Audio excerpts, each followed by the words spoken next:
Mga kauturan, nagapasalamat gid kita sa Dios sa iyang pagatipan sa aton sa bug-os nga semana. Kag karon makaupdanay naman kita sa pagpabalandong sang pulong sa Ginoo nga makita sa Lucas kapitulo 19 halin sa 9 kag 10. Dua lamang ka mga verses ang akon pagapasahon.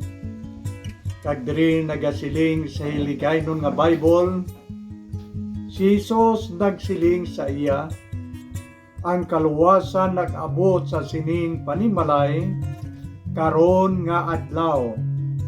Kay ini siya kaliwat man ni Abraham. Kay ang anak sang tao nagkari sa pagpangita kag sa pagluwas sa nadula. Ini amo ang pulong sa Ginoo, kag tanaw naton maayo ang mga importante nga mga dinalan nga makuhaan naton sa espirituhanon nga pagtulun-an kag ma-apply man naton sa aton mga kabuhi. Si Sodre amo ang naghambal, ginsulat ni Lucas, kag ang sa likod sini nga sugilanon amo si Sakio. Aton anay kilalahon jutay kung sino ni si Sakios. Si Sakio siling sa Bible siya ka magamay nga tao, putot siya, nubo siya. Kagin batyagin ni Sakio nga siya makasasala sa tubangan sa Ginoo. Kag naghandom gid siya nga makapakigkita kay Kristo. Kay nabal-an ni Sakio nga si Kristo sarang makapatawad sa iyang mga nahimo nga madamo nga mga kasalanan. So naghandom gid siya, sulod siya ang balatyagon nga makikita siya kay Kristo. Kag ina nga handom natuman sadtong tion nga nabal-an niya nga si Kristo magaagi sa lugar ginatawag Jericho. Kag didto siya nagkadto agud nga makakita gid kung sino si Kristo. Pero may problema siya kay siya tama gid ka putot nga tao. Kag kadamo sa nagasunod kay Kristo, may mga tao sa una ni Kristo, may mga tao nga sa likod nagasunod, kag hindi siya makakita kay Kristo. Pero ining tanan, wala makasablag sa iya. Kay si Sakio nagdalagan sa unhan, kag dito may isa ka kahoy nga kadako-dako nga kahoy, akasya kadako. Kag dito nagsaka siya bisan mabudlay, pero naninguha siya magsaka sa ibabaw. Mabudlay ni para sa iya kay ti malipot iyang kamot, iyang tiil.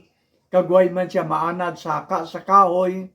Kay man siya isa ka tawo nga ginatawag nga tax collector. Kag manggaranon siya.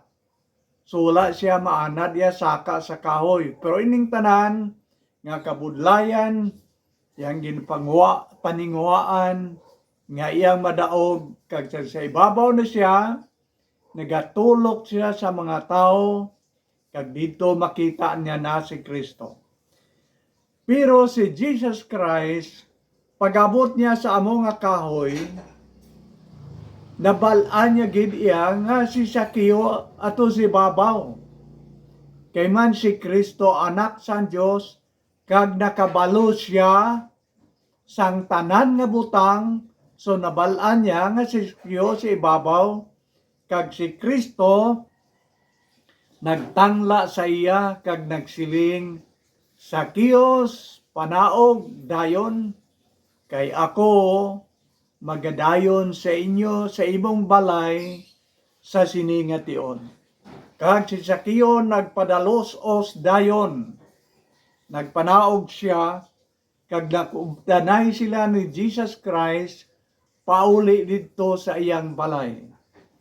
Kag dito nagistoryahanay sila, pero ang mga tao nga nakakita nagagumod sila sa ilang kaugalingon, siling nila nga si Jesus Christ nagpakig-upod kag nagdayon pa sa balay ni Sakio nga makasasala. Si Sakio bantog siya sa pagka makasasala kay ang iyang obra pangkuha sang buhis kag tama sa iya kadayaon, ginapasubraan niya ang buhis sa mga tao. Amo ina nga markado siya sa mga tao nga isa ka tax collector nga tama kadayaon kag makasasala siya.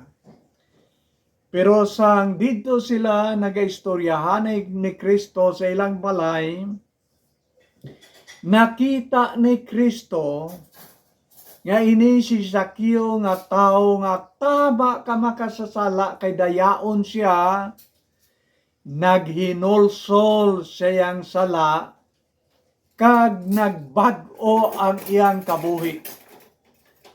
Mabal-an naton nga naghinulsol si Sakio kag nagbag-o ang iyang kabuhi kay naghambal siya kay Kristo. Siling ni Sakio kay Jesus Christ, Ginoo, ang katunga sang akon manggad ihatag nakon sa mga imol, kag ang mga tao nga gindayaan nakon ulian nakon sila sang 4 kapilo. So sang una si Sakio mahigugmaon sang kwarta, pero karon nagbag-o na siya kay naghinulso siya sang iyang sala, ginahigugma na niya ang Dios labaw sa kwarta, kag ginahigugma niya naman ang iyang sikatao labaw sa pilak. Kag sa sini nga pagbag-o siyang kabuhi, si Kristo naghambal sa iya. Ang siling ni Kristo sa aton ginbasa, nagsiling si Jesus Christ, karon nga adlaw nag-abot ang kaluwasan sa sini nga panimalay. Karon nga adlaw nag-abot ang kaluwasan kay Sakio. Karon nga adlaw ginluwas siya ni Kristo. Ginbalik-balik ginakon ang pulo nga karon nga adlaw, agod nga matalupangdan naton nga ang bilog nga ginatudlo sang balaan nga kasulatan amo nga karon amo ang adlaw sang kaluwasan. Hindi buwas, hindi sunod nga bulan o kon sa sunod nga tuig, kundi karon amo gid ang adlaw sang kaluwasan. Kag nasulat ini sa 2 Corinthians chapter 6 verse 2 nga nagasiling ang Bible nga karon amo ang adlaw nga nahamut-an sang Dios. Karon amo ang adlaw sang kaluwasan.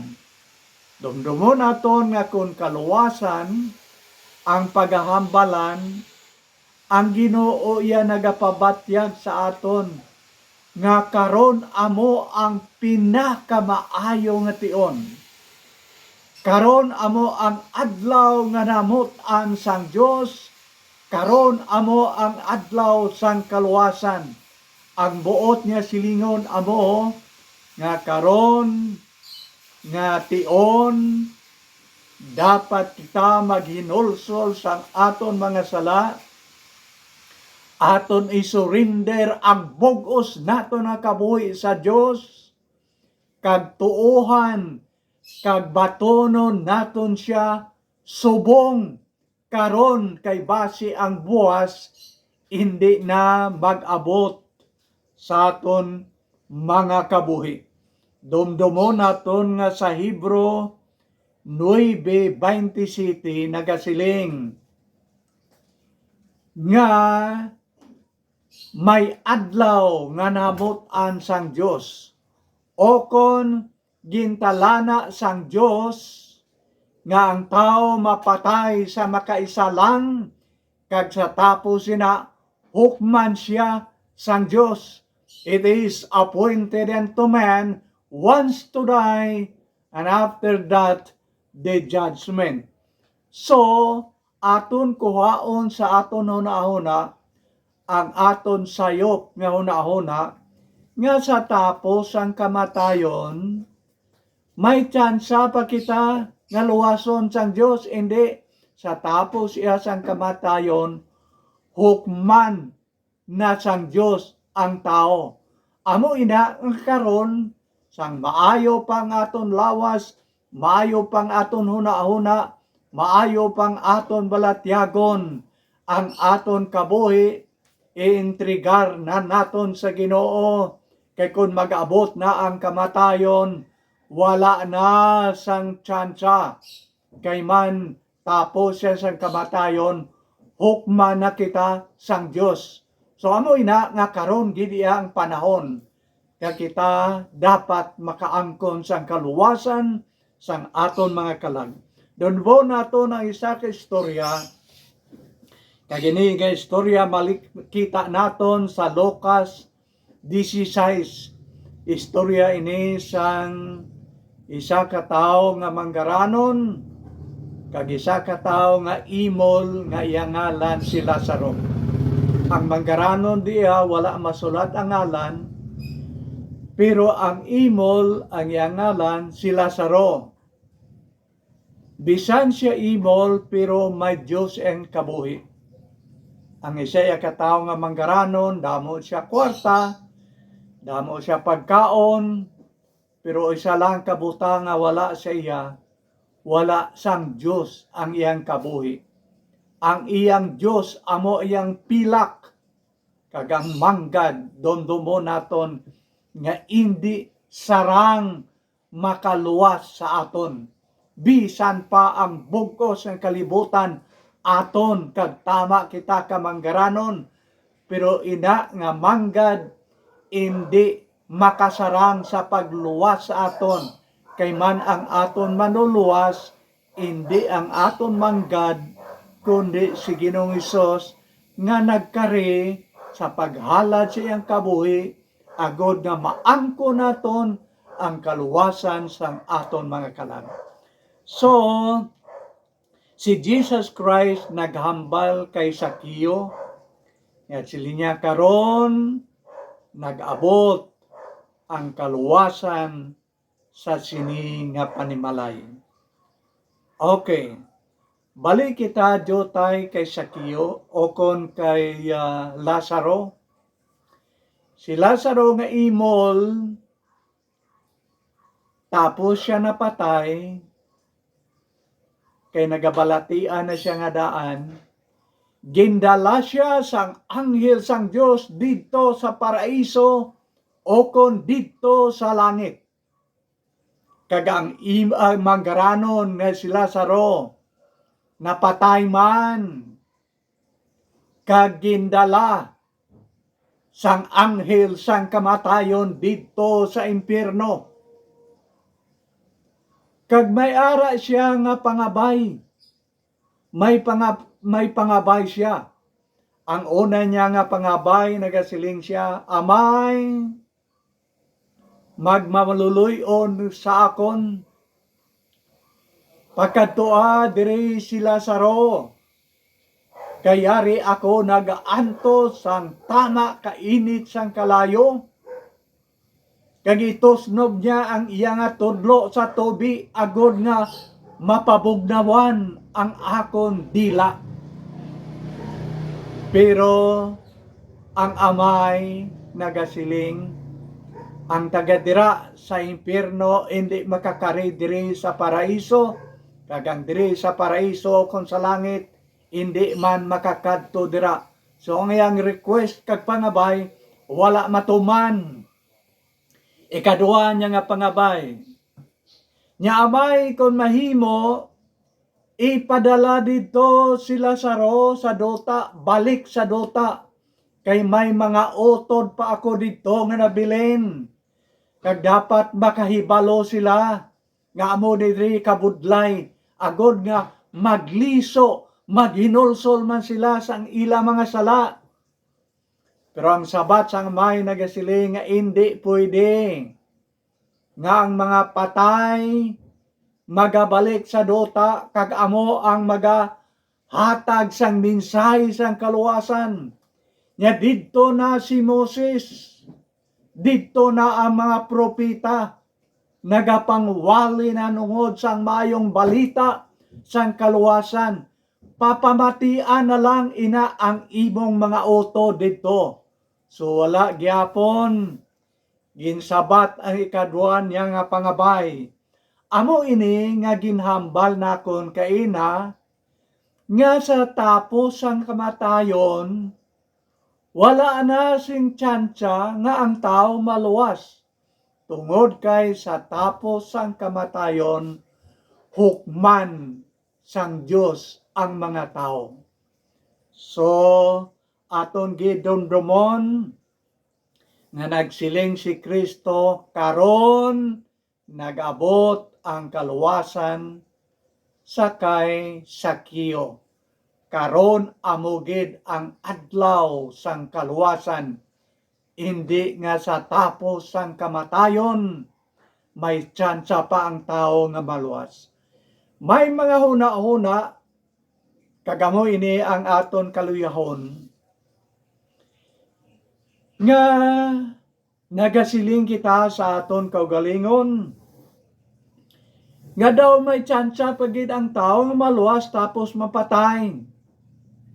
Kay kung damo siya kwarta, yatiponon ang tanan nga manog pangamuyo diri sa dota, kag papangamuyoan ang ilang parente nga una na nga nagdaliwan sa ila. Kag kung damo ang magpangamuyo sa ila diri sa dota, malusot ang ilang kalag halin sa purgatorio pakadto sa langit. Ang masubo amo ini. Kay kung kita iya magtuon sang Bible, wala iya sang purgatorio sa Bible. Ang ari lang di impierno kag langit. So wala sing na-record nga naghalin sa purgatorio nga naglusot sa langit. Now, ina nga huna-huna, tawhanon iya lang sang tao. Pero kung mamangkot kita, ara bala ina nasulat sa Bible, wala pa ko iya sing nakita. Amot kon ang iban may nakita, pero kung ikaw mamangkot sa akon, hindi ako makasiling kay wala ako sinakita sa Bible nga may tao nga nakalusot halin sa impierno pakadto sa langit kay man ginpangamuyuan siya sang tanan nga manog pangamuyo diri sa duta. Kagina nga huna-huna, masapwa naton sa adlaw bala sang mga kalag-kalag didto sa menteryo, damo to ga palangamuyo. Ginasuhulan pa nila ang manog palangamuyo. Nagauyang lamang kita sang aton kwarta kag panahon kay man maatag niya sa Bible nga ang Dios iya may ara siya nga ginatawag nga hindi siya magkambyo. Isa sa mga attributes sang Dios, wala nagaliwat-liwat ang desisyon sang Dios. Ang iyang desisyon final kag hindi naton mabag-o ang desisyon sa Diyos kung desisyonan niya na ang tao sa silot, bisan anhon pa naton ina, hindi na magliwat ang desisyon sa Diyos, kay ang isa sang mga attributes sang Diyos, amo ini, nga ang Diyos wala nagakambyo. Permanente siya. Kay man amo man siya sa una, amo siya subong, kag amo man siya sa palaboton, hindi siya hukas-hukas sang utok, sang ulo, pareha sang tao, Yang aton mga huo subong hindi na buwas. Ang aton huo subong hindi buwas. Ang hindi naton subong buwas pwede pa mag-oo. Kay man nagaliwat kita iya, ang Diyos iya hindi. Kung anong iyang desisyon, permanente na ina, kag hindi naton ina madala sang kwarta. So aton ini talupandon nga kamatuoran. Ang Diyos nagasiling karon ang adlaw sang kaluwasan, hindi tapos ang kamatayon. Kay wala na sing tsansa tapos ang kamatayon nga ang tao makaangkon pa sang kaluwasan tapos nga siya hukman sang Diyos sa silot. Ang sunod nga makita naton nga ginhambal ni Kristo amo ini, nagsiling siya karon nga adlaw nag-abot ang kaluwasan kay Sakeo, kay siya si Sakeo anak man ni Abraham. Okay, aton nga tan-awon kung sino ini si Abraham. Si Abraham tao nga tama ka Diyos nun. May pagtuo siya sa Diyos, kag matinumanon siya. Si Abraham, amo ini ang founder sang pungsod okon sang mga tao nga Israelinhon, okon mga Hudiyo. Ginatawag ini si Abraham nga amay sang mga tao nga taga-Israel kag mga Hudiyo. Kag ini nga tao nga si Abraham, tama gid ka Diyos nun. Si Abraham nagtuman sang gintawag sa sang Diyos nga biyaan niya ang iyang lugar kag magkadto sa duog nga ginsaad sa iya nga diin siya magaistar nga amo ang lugar ginatawag Kanaan. Amo hinaangan promisa sang Diyos sa iya kag didto siya nagpangabuhi nga daw estranghero siyang pagtuo, nagtinid siya dito kag nagpangabuhi. Upod siyang bata nga si Isaac, kag upod siyang apo nga si Jacob. Daw estranghero siya dito, pero siling sang Bible, tungod sa iyang pagtuo, nagpabilin siya dito kag nagpangabuhi. Upod siyang bata kag siyang apo nga amo si Jacob. Kag tungod sa iyang pagtuo sa Diyos, nagdasalig siya sang promisa sang Diyos sa iya nga siya magabata bisan tigulang na siya kag iyang asawa bawas kag tigulang na gid sila nga duha maayo nga kon imong talupandon tungod sa katigulangon wala kag hindi na gid sila makabata. Pero tungod siyang pagtuo sa Diyos, nagpatigil siya kag nagsalig siya nga makabata pa siya. Okay amo ni si Abraham. Kaginsiganan ni Kristo si Sakeo kag ang mga tao nga ang kaluwasan nag-abot sini nga panimalay kay siya si Sakeo kaliwat man ni Abraham. May duwa ka kaliwat si Abraham. Tanaw naton, ang una nga kaliwat ni Abraham, kaliwat niya sa dugo kag sa unod. Amo ini ang mga tao nga Israelinhon kag mga Hudiyo. Kaliwat sila ni Abraham sa dugo kag unod. Pero ikaduwa ang kaliwat ni Abraham ang ginatawag nga espirituhanon nga kaliwat ni Abraham. Sino ini?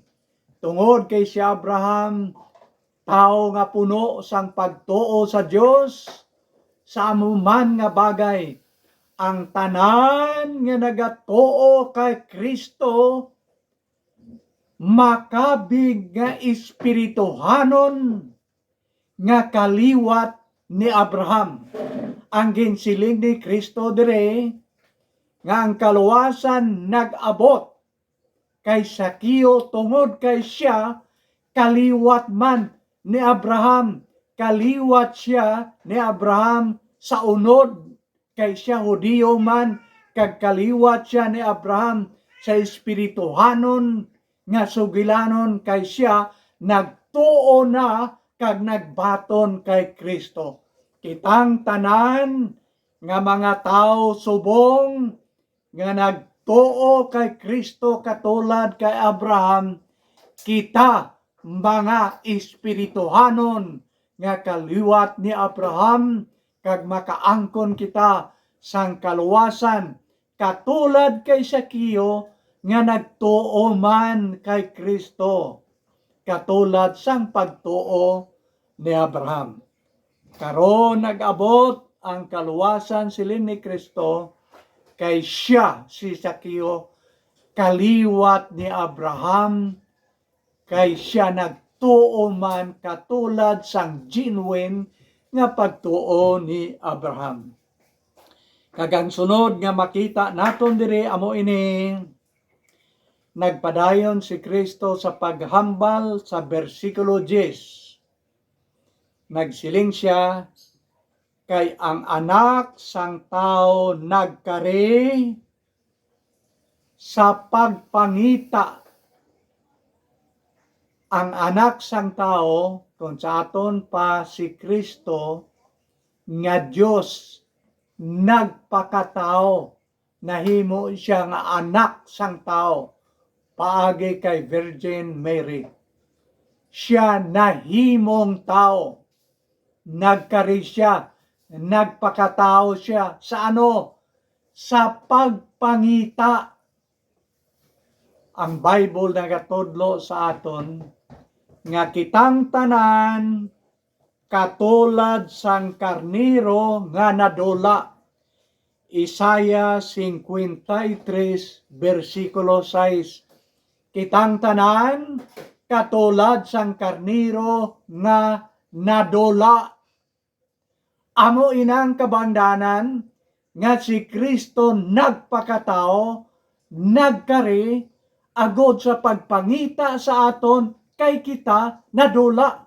Okay, kung padayon naton pagtuon ng Bible, nagasiling siya sa Lucas 15 halin sa 1 pagkadto sa 7. Siling ni Kristo, sin-o bala sa inyo nga may isa kagatos nga karniro, kag madula ang isa, nga hindi niya gid biyaan ang 99, kag pangitaon ang isa nga nadula. Mga utod, ano ang gusto ipahangop sini sang Dios sa aton? Amo ini, nga bisan ang tanan nga mga tao sa kalibutan nagkalaluwas na, kag may isa na lang nga nabilin nga wala pa maluwas. Sa gihapon si Kristo magakari sa kalibutan sa pagpangita sinang isa nga nadula agod mabalik sa Dios. Dira nimo makita kung daw ano kadako sang bili, sang value sang isa ka kalag. Ang bili o kung value sang isa gali ka kalag sang tao, mas dako pa sang bili kaysa bugos nga kalibutan. Amo ini ang Bible nagasiling. Ano gid bala ang kapuslanan sang isa ka tawo nga bisan maangkon niya ang bugos ng kalibutan, kag madula man lang ang iyang kalag, ina nagapahanumdom sa aton nga ang kalag sang isa ka tawo mas dako pa sang bili kaysa bugos ang kalibutan. Kabangdanan nga si Kristo nagsiling nga kung madula ang isa ka karniro, magakari siya, kag sa pagpangita sina karniro agod nga mabalik sa Dios kag nagpadayon sa paghambal ang Bible sa aton nga kon makita niya na ina nga karniro nga nadula, iyang pasanon balik sa iyang turil. Pasanon niya ina nga karniro, kay man ina nga karniro sang nadula siya, katulad nga nahulog siya sa pilas nga tama kadalom, kag dito nagkabali ang iya mga tiil, nga hindi na siya makalakat, kabangdanan nga pasano na lang siya sang manugbantay nga bakiro, agod mabalik sa iyang kaugalingon nga turil. Sang nahulog ang tao sa sala dito sa garden sang Eden, tapos siya nga gintintar ni Satanas, ang pulo nga nasulat sa Bible, ang tao nahulog sa sala. Puwerte gid kadalom sang nahulugan, nga hindi na siya sarang makatakas, kundi pangitaon kag kuhaon siya sang maayong manugbantay, agod mabalik kay hindi niya na kaya ang paglakat balik sa iyang balay nga amo ang turil.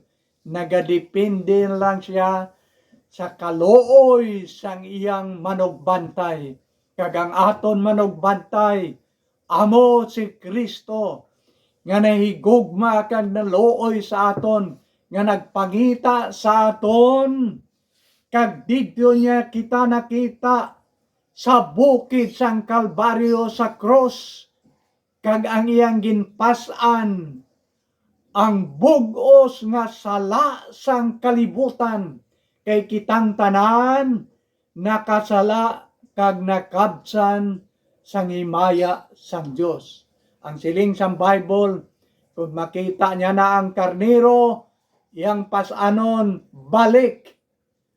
Ang ginpasan ni Kristo nga aton maayong manugbantay, hindi lamang ang akon kag imo sala, ang sala sang bug-os nga kalibutan, ginpasan ni Kristo dito sa cross, agod lamang nga mabalik kita dito sa Dios, kag hindi kita magkaladula, kay man may maayo kita nga manugbantay nga sarang makaluwas sa aton.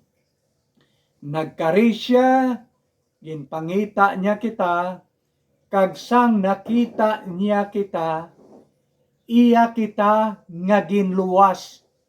Wala siya magsiling nga, nakita ko na ikaw, ara kagali dira, okay, goodbye. Hindi, iyang ginpasan balik, iyang ginluwas. Amo ina ang gusto sa lingon sa Bible, ginpangita niya kaginluwas ang iyang nadula nga karnero. Sino ini nga mga karnero? Kitang tanan.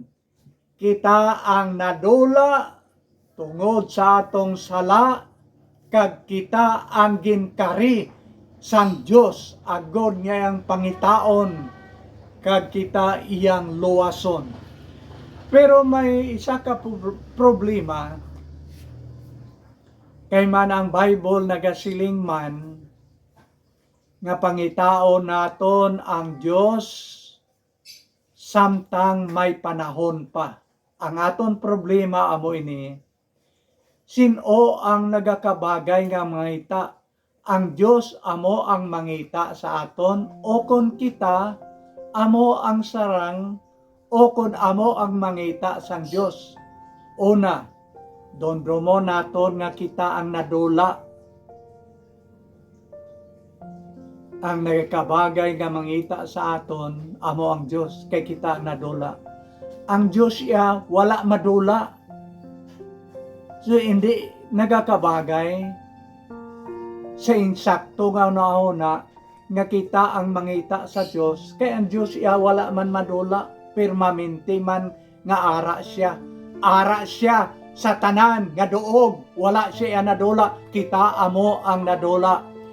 Kung magsiling gani ang Bible, nga pangitao naton ang Diyos, samtang may panahon pa, ang gusto niya isiling amo ini, nga dapat kita magdangop sa Diyos, samtang may tion pa, samtang may panahon pa, samtang nga wala pa kita magtaliwan sa sining kalibutan, samtang may panahon pa, pangitao naton o kon dapat kita nga magdangop sa Diyos, amo ina ang iya ginasiling, nga pangitao naton ang Diyos, samtang may panahon pa kita.